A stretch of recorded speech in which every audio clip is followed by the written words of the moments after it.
یہ وقف ترمیمی بل بھارت کے غیور مسلمانوں کے ایمان پر، عبادت پر ایک حملہ ہے۔ نریندر مودی کی حکومت نے اس ملک کی سب سے بڑی اقلیت کے خلاف ایک اعلان جنگ کر دیا، اور یہ جنگ نہ صرف میرے جسم پر ہے بلکہ میری آزادی پر، میری سماجی اور معاشی مارجنلائزیشن پر ہے، میری شہریت پر ہے، میرے مدرسے، مسجدوں، خانقاہوں اور درگاہوں کو نشانہ بنایا جا رہا ہے۔ اور یہ حکومت سچائی کو نہیں بیان کر رہی ہے کہ یہ ترمیمی بل سے مسلمانوں کا تحفظ، ترقی اور غربت کا خاتمہ ہوگا۔ یہ سراسر جھوٹ ہے۔ سر، اگر آپ آئین کے آرٹیکل 14 کو دیکھیں گے تو اس میں لکھا ہوا ہے ایکول پروٹیکشن۔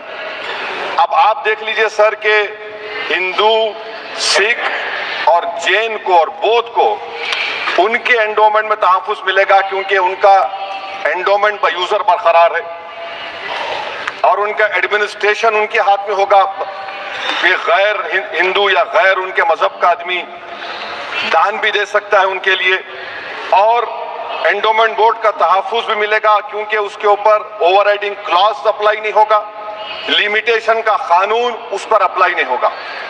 اس کے برعکس اپوزٹ آپ دیکھ لیجئے، مسلم وقف کو وقف با یوزر نکال دیا گیا۔